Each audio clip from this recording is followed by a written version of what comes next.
time to pick on Stephen King again with the Tommyknockers.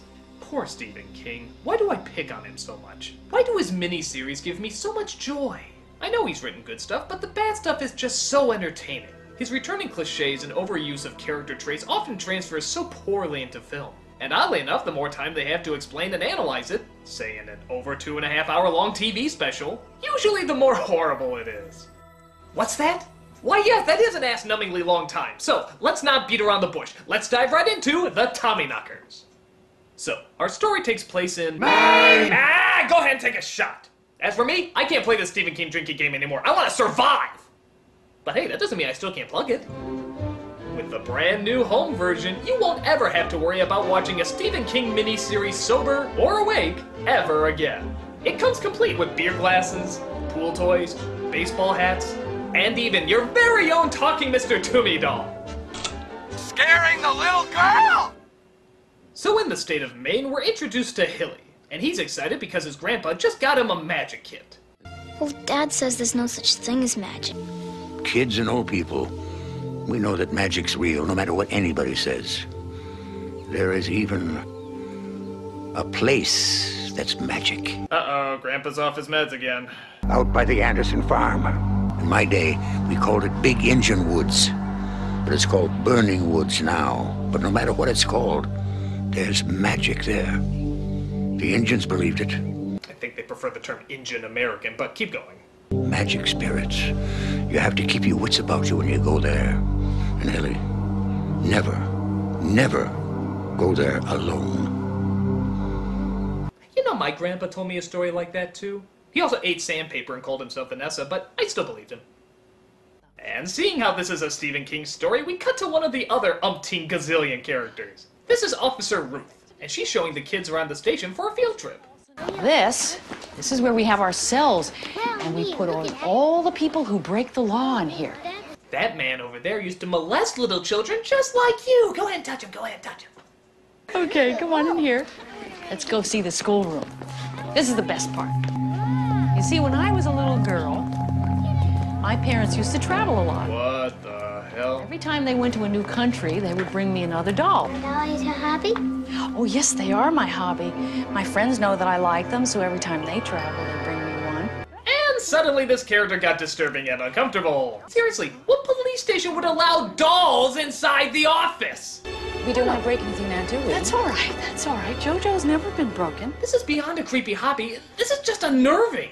Does your work allow that?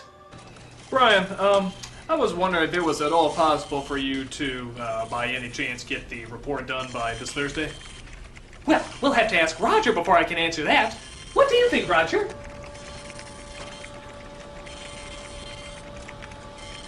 No. Oh, well, I tried. Go. Okay. But one of the children, imagine this, actually gets scared of one of the dolls.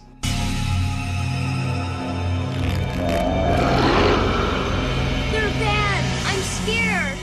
And to be fair, that does look more realistic than the Jaws 3 shark. Tell you what, why don't you come back some other time and we'll see them together, okay? All alone. Just you and me. All right. Bye, Davey. What kind of cop is this? Does she not know how creepy this looks? And you wanna know what the weird thing is? The really friggin' out there thing? All throughout the rest of the movie, she's totally normal. She's easygoing, laid back, a nice person. There's nothing odd about her in the least. Oh, except for that one really fucked up thing, but aside from that, nothing. They say normal people are just people you don't know very well. Well then, by God, I don't want to know her very well. We then cut to a steamy post office where you can clearly see a red flag always stays up around here. Honey, I'm sorry. I think I'm gonna have to work late tonight. Oh, Joe, come on. Yeah, will you tell her for me that Becca Paulson likes her husband home for dinner? Yeah, honey, I will. I will. I gotta go now. Bye. Are you ready? Am I ready? Is that your question? Am I ready? It's like the sign says, neither snow nor rain nor heat. Oh yeah, now this is why the postman always rings twice, except he's about to find out that the mail lady really is a mail lady. M-A-L-E! Cinema snob, what are you doing here? Oh, sorry. I thought this was a porno. This is how most of them start out. No, it's a Stephen King miniseries. Oh, condolences. Thanks. We then cut to a writer named Bobby, who stumbles across something very odd in her backyard.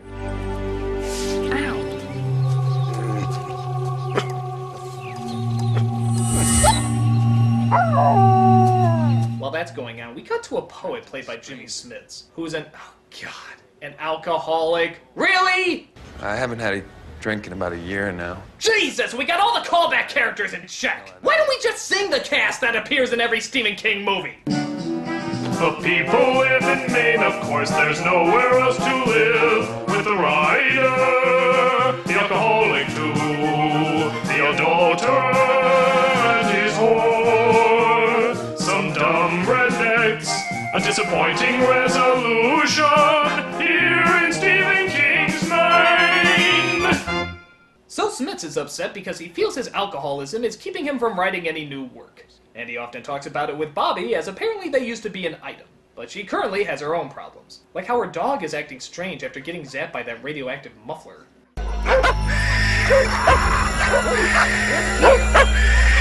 What? Who owns half of these animals? I mean, a parakeet is one thing, but an owl, a cobra, a fucking Komodo dragon? What the hell? Why don't you get your dog out of here? Can't a kid just play some ball with his ferocious killer Komodo dragon for just one moment? So Smits gets in front of a crowd and reads to an awaiting public. He reads specifically to the ethnicities of Maine, who seem to take up these 3 seats right here, and the people applaud with delight. However, not everybody is amused. I pay you to read new poetry, not old stuff. When's the last poem you wrote that got published? You're nothing but a drunk, Gardner. Always were, always will be. Of course, he's not gonna take any of that. He's gonna show her that he's not a drunk by... Why don't we add some vodka to that? Getting royally plastered. That'll show her. Shall we maybe go upstairs or just give everybody a treat and do it right here on the rug? Huh? Come on. I'm going to see to it that you'll never work again, you drunken, contentious, worthless... Oh! Well, this is a new one. A writer who's an alcoholic. I've never heard of such an odd combination. Caramba! Oh no, he's been taking fencing lessons from Burgess Meredith. Help you! Is that all you can say, Mr. Power Man, Mr. Kilowatt? You nooking SOB. If you remember nothing else in this world, remember this. God hates a coward. Well, there's only one dignified way to exit the scene.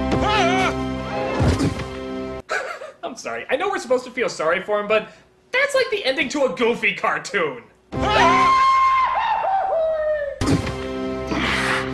He wakes up on a beach after a drunken rampage and is picked up by Officer Blagojevich, who takes him back home. While that's going on, Hilly's brother is frightened by something he hears making noise in the closet. Zoom, motherfucker! Son of a bitch, ow! Hilly, wake up! There's a monster in my closet. Don't listen to him. Just put your delicious brains back to sleep. Doopy-doopy-doop. Some monster squirt. But Hilly doesn't see any monster and tells his brother to go back to sleep. Can I sleep in your bed tonight? Sure. Back we go, all warm and safe and toasty. No, I don't like the way he said that.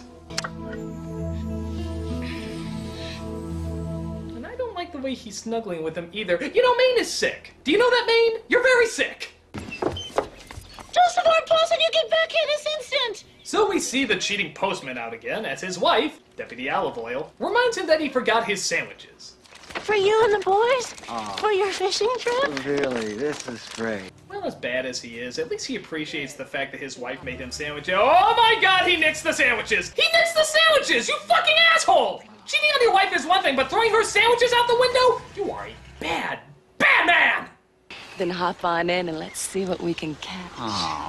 So while he's getting a good look at her Tommyknockers, Smits meets up with Bobby, who tells him that the strange device she started digging up seems to be making her smarter. Not only does she fix the plumbing in the house, but she also manages to take the water heater apart and fix that too.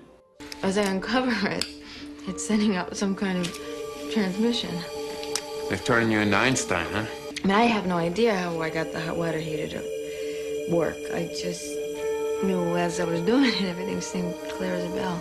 God, it makes women good at plumbing and machinery? If this thing takes away women's fear of spiders, men are gonna have no use on this planet at all! Let's experience it together. But as you'll see, she's not the only one getting the invention bug. Hilly, Olive Oil, and even the post hoe all seem to be friggin' geniuses now. Which might not be good news for Mr. Adulterer. Do you still love me, Joe? What kind of a dim bulb question is that anyway? No, you crazy. You're I'm sorry, no, I'm not. Jeez. Why are you so mean to me? Why is it so mean? Where are you going? How dare you ask me that question? I'm going out now, and I'll be back when I want to. You got it? But Joe! But. See, I never want to hear that word again. I never want to hear but again, because but is what a goat has for brains. And but is for the small-minded people in this small-minded town. And but is what you say when you want to get away from your stupid wife. My God! What is this guy? First the sandwiches, now laughing evilly while he's off to have an affair? Even Darth Vader would be like, Dude, you're a fucking ass. But Olive Oil seems to get some advice from an unlikely source. Listen, Becca, Joe, he's been cheating on you. Okay, Chaz. No. The correct response is the flying fuck! TVs don't talk. Well, Becca, it appears that this one does. He's having an affair. You got it. Well, what am I gonna do? Kill him. Kill him. Kill him. Now you might be thinking to yourself, she's taking this way too comfortably well. But let me tell you, when your TV comes to light, there's no point in arguing with it. I know, trust me. Listen, I'll make him an offer he can't refuse. Oh, wait a minute, this cunt cheese is asleep. Hold on. Hey, cunt cheese! We're trying to tell a story here. Pay attention. Don't even think about changing the channel. I got a hitman pointing a gun at you right now. There's no point in calling the cops. I canceled your phone service an hour ago. And it's useless to get up from your chair seeing how I'll kill your mother if you do. But I guess that doesn't matter because I've rigged the house to explode in just a few seconds. Happy Halloween, Sleepy. Don't do that. So as these two continue to dig up the lost city of Tetris, Smits finally realizes maybe it's best to call the police. Guard! They will come here with trucks filled with barbed wire and men with guns, and they'll gag us.